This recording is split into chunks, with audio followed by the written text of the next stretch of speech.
Chapter 40. We was feelin' pretty good after breakfast, and took my canoe and went over the river a-fishin' with the lunch, and had a good time, and took a look at the raft and found her all right, and got home late to supper, and found them in such a sweat and worry they didn't know which end they was standin' on, and made us go right off to bed the minute we was done supper, and wouldn't tell us what the trouble was, and never let on a word about the new letter, but didn't need to, because we knowed as much about it as anybody did. And as soon as we was half upstairs and her back was turned, we slid for the cellar cupboard and loaded up a good lunch and took it up to our room and went to bed, and got up about 11:30, and Tom put on Aunt Sally's dress that he stole and was going to start with the lunch, but says, "Where's the butter?" "I laid out a hunk of it," I says, "on a piece of a corn pone." "Well, you left it laid out then. It ain't here."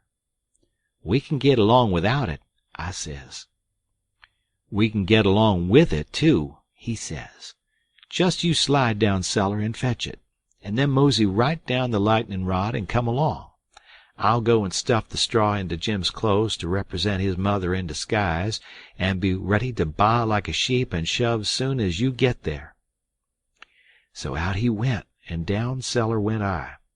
The hunk of butter, big as a person's fist, was where I had left it, so I took up the slab of corn pone with it on, and blowed out my light, and started upstairs very stealthy, and got up to the main floor all right. But here comes Aunt Sally with a candle, and I clapped the truck in my hat and clapped my hat on my head, and the next second she see me, and she says, "You been down cellar?" "Yes'm." "What you been doing down there?" "Nothin'." "Nothin'?" "No'm." "Well, then, what possessed you to go down there this time of night?" I don't know'm." "You don't know? Don't answer me that way. Tom, I want to know what you been doing down there." "I ain't been doing a single thing, Aunt Sally. I hope to gracious if I have." I reckoned she'd let me go now, and as a general thing she would, but I s'pose there was so many strange things goin' on she just in a sweat about every little thing that warn't yardstick straight. So she says, very decided, "You just march into that settin' room and stay there till I come. You been up to something you've no business to, and I lay I'll find out what it is before I'm done with you." So she went away as I opened the door and walked into the settin' room. My, but there was a crowd there. 15 farmers, and every one of them had a gun. I was most powerful sick, and slunk to a chair and set down. They was settin' around, some of them talkin' a little in a low voice, and all of them fidgety and uneasy, but tryin' to look like they warn't. But I knowed they was, because they was always taking off their hats and putting them on, and scratching their heads and changing their seats and fumbling with their buttons. I warn't easy myself, but I didn't take my hat off all the same.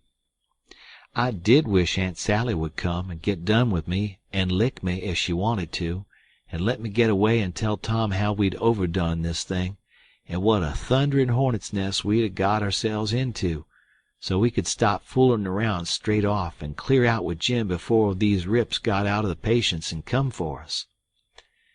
At last she come and begun to ask me questions, but I couldn't answer them straight. I didn't know which end of me was up, because these men was in such a fidget now that some was wantin' to start right now and lay for them desperadoes, and sayin' it warn't but a few minutes to midnight, and others was tryin' to get them to hold on and wait for the sheep signal, and here was Auntie pecking away at the questions, and me a-shaking all over and ready to sink down in my tracks, I was that scared, and the place gettin' hotter and hotter, and the butter beginnin' to melt and run down my neck and behind my ears, and pretty soon when one of them says, "I'm for goin' and gettin' in the cabin first and right now, and catchin' them when they come," I most dropped, and a streak of butter come a-tricklin' down my forehead, and Aunt Sally she see it, and turns white as a sheet, and says, For the land's sake, what is the matter with the child?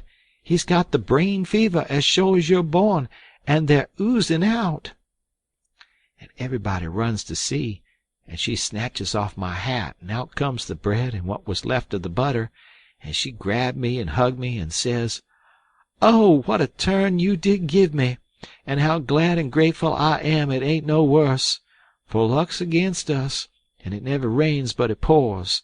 And when I see that truck I thought we'd lost you, for I knowed by the color and all it was just like your brains would be if— Dear, dear, why didn't you tell me that was what you'd been down there for? I wouldn't have cared. Now clear out to bed, and don't let me see no more of you till morning."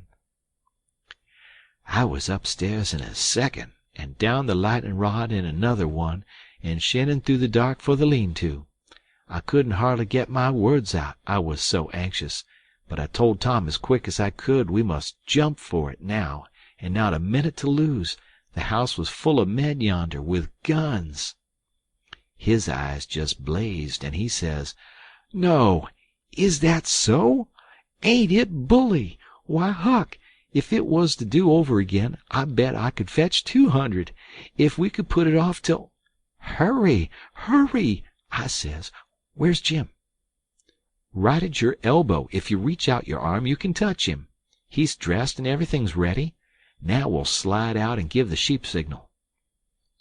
But then we heard the tramp of men coming to the door, and heard them beginning to fumble with the padlock, and heard a man say, "I told you we'd be too soon. They haven't come. The door is locked. Here, I'll lock some of you into the cabin. You lay for 'em in the dark and kill 'em when they come, and the rest scatter round a piece, and listen if you can hear 'em comin'."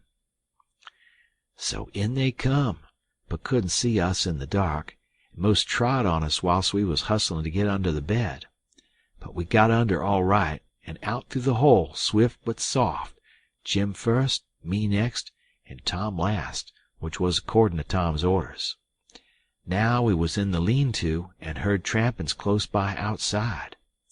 So we crept to the door, and Tom stopped us there and put his eye to the crack.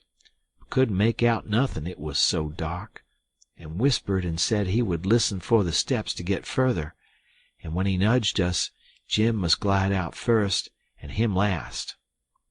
So he set his ear to the crack and listened, and listened, and listened, and the steps a scraping around out there all the time, and at last he nudged us, and we slid out, and stooped down, not breathing, and not making the least noise, and slipped stealthy towards the fence and engine file, and got to it all right, and me and Jim over it. But Tom's britches catched fast on a splinter on the top rail, and then he hear the steps comin', so he had to pull loose, which snapped the splinter and made a noise, and as he dropped in our tracks and started, somebody sings out, "Who's that? Answer, or I'll shoot." But we didn't answer. We just unfurled our heels and shoved. Then there was a rush and a bang, bang, bang, and the bullets fairly whizzed around us. We heard them sing out, "Here they are! They broke for the river! After 'em, boys, and turn loose the dogs!" So here they come full tilt. We could hear them because they wore boots and yelled, but we didn't wear no boots and didn't yell. We was in the path to the mill, and when they got pretty close on to us we dodged into the bush and let them go by, and then dropped in behind them. They'd had all the dogs shut up, so they wouldn't scare off the robbers, but by this time somebody had let them loose, and here they come, making powwow enough for 1,000,000. But they was our dogs, so we stopped in our tracks till they catched up, and when they see it warn't nobody but us, and no excitement to offer them, they only just said howdy, and tore right ahead towards the shouting and clattering, and then we up steam again, and whizzed along after them till we was nearly to the mill, and then struck up through the bush to where my canoe was tied, and hopped in and pulled for dear life towards the middle of the river, but didn't make no more noise than we was obleeged to.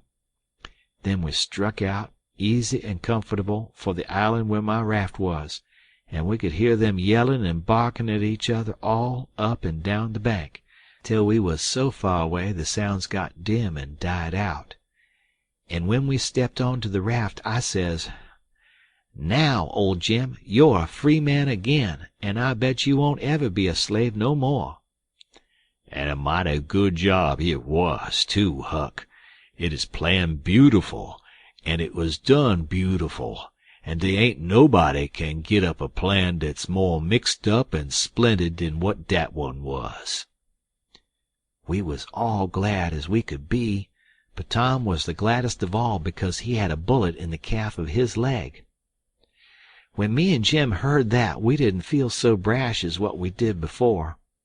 It was hurting him considerable and bleeding, so we laid him in the wigwam and tore up one of the Duke's shirts to bandage him, but he says, "Give me the rags, I can do it myself. Don't stop now, don't fool around here, and the evasion booming along so handsome. Man the sweeps and set her loose. Boys, we done it elegant. 'Deed we did. I wish we'd 'a' had the handling of Louis 16, and there wouldn't have been no son of St. Louis ascend to heaven, wrote down in his biography. No, sir, we'd 'a' whooped him over the border. That's what we'd 'a' done with him, and done it just as slick as nothing at all, too. Man the sweeps! Man the sweeps!" But me and Jim was consulting and thinking, and after we'd thought a minute, I says, "Say it, Jim." So he says, "Well, den, dis is de way it looked to me, Huck. If it was him dat has been sot free, and one of de boys was to get shot, would he say, 'Go on and save me, never mind about a doctor for to save dis one'? Is dat like Mars Tom Sawyer? Would he say dat? You bet he wouldn't. Well, den, is Jim gwine to say it? No, sah. I don't budge a step outen this place without a doctor, not if it's 40 year." I knowed he was white inside, and I reckoned he'd say what he did say. So it was all right now, and I told Tom I was a-goin' for a doctor. He raised considerable row about it, but me and Jim stuck to it, and wouldn't budge. So he was for crawlin' out and settin' the raft loose hisself, but we wouldn't let him. Then he give us a piece of his mind, but it didn't do no good. So when he sees me getting the canoe ready, he says, "Well, then, if you're bound to go, I'll tell you the way to do when you get to the village. Shut the door and blindfold the doctor tight and fast, and make him swear to be silent as the grave, and put a purse full of gold in his hand, and then take and lead him all around the back alleys and everywheres in the dark, and then fetch him here in the canoe, in a roundabout way amongst the islands, and search him and take his chalk away from him, and don't give it back to him till you get him back to the village, or else he will chalk this raft so he can find it again. It's the way they all do." So I said I would, and left, and Jim was to hide in the woods when he see the doctor comin', till he was gone again. End of chapter.